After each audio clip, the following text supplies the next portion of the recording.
This is my tier list video of the Squier basses that I've reviewed on my channel so far.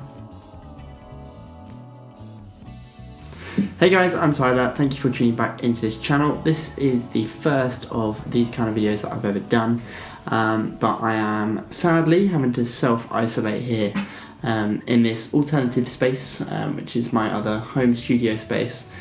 So no fancy set for this one. But yeah, the C19 has got me. I've tested positive. So for this video, we're going to be in here, and I'm going to be doing something that kind of came to mind. A few of you have written in my comments before about the different Squier basses I've reviewed, and I know there was a period where I went through and kind of said, oh, this was the best Squier bass I'd reviewed, and then this was the best Squier bass, and this one, and so on, because they were genuinely getting better as I was doing each review. So in this video, I'm going to rank, using the tier maker system, I'm going to rank each of the Squier basses that I reviewed, so you can get my perspective on what I think the best Squier basses are out there. And hopefully this can be the kind of definitive list for those of you who've watched all those reviews, and you can put them in order and get that clear in your head, and then go out and try these basses. So what I've done is list I think it's 9 different basses. Well, there's 8 basses I've definitely reviewed, and then there's another one that I've played that I've put in there anyway because I played it as a Squier. And I'm going to go through and rank them from No Not For Me, which were basses that either they were inconsistent in their build quality and I just didn't like them, just didn't work for me. And then the decent ones, because I think for the majority, most of these basses were good. They were decent. What I'm saying is you could use them for a gig, you could use them for whatever, and you could learn on them and be absolutely happy. But the ones in the decent category, for me, might be lacking again in the build quality department, or something about their specs didn't quite do it for me, the feel of it. So that's the decent category. They're perfectly solid instruments, but not ones that I'd gravitate towards. The good category, these were basses that I thought had merits and that I would kind of consider having in the lineup for one reason or another. Good build quality, good sounds, and I thought they really kind of nailed what they were trying to do in that area in terms of specs for that kind of player. And then the great category is going to be just kind of the Squier basses that I thought, hang on, these are really good and better than really Squiers should be, and just deserve to be so much more than the others. And those were really good on the build quality, and also their specs wise and how they sounded, something special from the lineup. So that's what the great category is. I didn't go any higher than that because, to be honest, ultimately they are cheaper basses. They're at the cheaper end of the market, and I never felt that any Squier bass was spectacular. But then I've got basses behind me that are worth £5,000 and stuff, so they're never going to reach that, and that's where I'd start to look at amazing and things that are better than that. But if you were to buy one of the basses in the great category, for me, you've got a really solid bass that's going to provide hours of enjoyment and sounds really good, but it's not going to last you a lifetime. It's not a spectacular bass for those kind of things. It's not going to tour rigorously, but it's a good bass, and you can be really happy with it. So in the lineup we have the Squier Affinity PJ here on the left, the Squier Classic Vibe 60s bass, Squier Classic Vibe 70s bass, the Squier Jazz bass, CB60s jazz bass, the Jaguar bass. This is the 34-inch scale limited edition. I did review that bass. I don't think there are many around. When I was researching it earlier, I think there's something potentially up to only 15 of those were ever made, but it is a Jaguar with a 34-inch scale and the concentric tone pots. The Mustang CB60s bass, the CB50s precision bass, the Squier Bronco bass, and then finally here that's just the Squier Jaguar bass, the one that's currently in production. So I'm going to go through each of these and kind of give you my reasons as to why they sit where they do in the list, and I'm going to go from bottom to top. Don't forget, if you are liking this video so far, to hit the like button, and then also if you are enjoying my content and enjoy my content in general, hit the subscribe button as well. So first off, in the No From Me category, these are basses that just didn't really do it for me in any level, shape or form, and I think you're better off spending your money a little bit higher up. So the first one of those is the Squier Affinity PJ bass.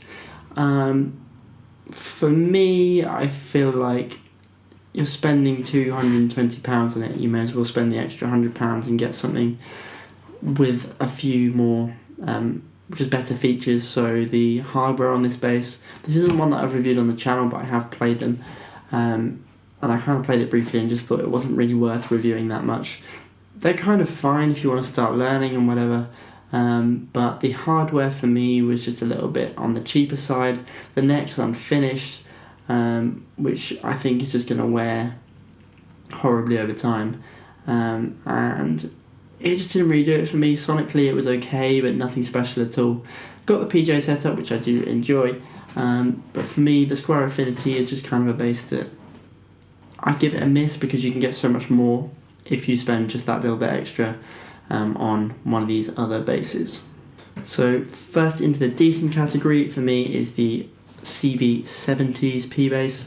A lot of people have asked me on the channel and commented between the two of the CV60s and CV70s, and I've almost always said to go for the CV60s.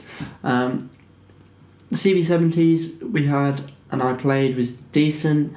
It did have a little bit of a chip next to the neck pocket, which was not too impressive in terms of quality control. And for me, the pickup was very bright and kind of didn't really reflect a classic P bass tone to me. Maple neck, it looks great, it's a great looking bass, but the neck was also super thin and didn't really feel like a P bass to me. The really slim profile on this just took away from it sounding and being like a P bass to me. It didn't really play like one. And again, just a very bright tone, and I wanted a bit more thickness and depth that you get from a slightly thicker neck on this bass. So a decent bass, definitely. If you could, you could play it and be happy. If you've got smaller hands, definitely a great shout as well, because it's going to give you that P bass, somewhat P bass tone. But for me, it just wasn't quite a proper P bass in any shape or form. And yeah, for that reason, it kind of ends up in the decent category. Perfectly fine bass to play though. Next we have the jazz bass, the CV60s jazz bass. Again, a nice bass, perfectly fine. The hardware was decent on it. The pickups were totally alright. Sound pretty decent when you plug them in, and check that out on the video review. It'll be on the channel. But didn't really excite me in any way, shape or form. The neck profile was a slim enough, comfy jazz profile, but it just didn't really do anything for me. That particular example wasn't particularly special, and it kind of ends up in the decent category for that reason. You'll be happy with it. It's going to be a solid, totally fine bass, but it just doesn't do anything exciting or different for me, and that's why it kind of ends up in the decent category. Next is the 34-inch scale Jaguar limited edition. For me, I think this one was ruined by the fact that I played the 32-inch version first, and I really enjoyed the medium scale of the 32. This being a long scale kind of felt the same as a lot of other basses, and it just felt like a kind of ordinary long scale bass. I do enjoy the fact that it's got the PJ setup, but I think it kind of lost some of the magic by being made longer scale. So for me, that ends up back in the decent category as well. Build quality was good, just wasn't particularly special, and it's decent, totally fine bass if you want to go and play that, and if the sound works for you, definitely go ahead with it. Just didn't do anything special for me. This next one is a Squier Bronco bass. I did toy with making this a good bass, but I think ultimately, in its standard form, it is a decent bass. Very cheap, we're talking in the £100 range, which again made me wonder if it should go in the good category, but it's not an amazing feeling bass. It's just a fun little bass to play. I think the pickup could definitely be improved. The rest of the hardware could probably be improved, much like the Squier Affinity. I think the fact that it's short scale and does something a little bit different is what's pushed this up from kind of Squier Affinity level into the decent category. And then I think the price is what made me debate whether it should be in the good category, because I feel like for what you're getting for the price is very good. But ultimately it's a decent bass. It's going to sound pretty decent and do the job for multiple situations, but probably want to put different hardware on there, which is why it stays in the decent category. But it did sound very good on the video I did very recently, the last video I uploaded. So one to check out, but I think if you want to use it seriously as a bass for more regular gigging and anything like that, it's going to need upgrades, so it kind of stays in the decent category for me. So now we're into the good category, and first of those is going to be the CV50s P-Bass. Why does this make the good category? Because the build quality was really good, and I also thought the different sound from the pickup was an interesting choice. I think if you want to have that 50s P-Bass sound, which is a little bit smoother, not so much grunt to it, I think it's a great way to go to try that sound out, and I think a lot of people would be well served by putting one of these in their arsenal. They would play well, it would feel good, and you'll get that sound without spending tons of money on it. So that's what puts that into the good category for me. Everything about it I enjoyed, really. It just didn't have something super special in terms of build quality or anything that pushed it into that great category. Next we have the CV60s Mustang bass. Again, similar to the 50s P-Bass, it's something different, and I think that comes across well, and to get that different sound in a cheap package would satisfy a lot of people, so I could see this being the Mustang that people have in their arsenal when they want a short scale bass without spending tons of money on it.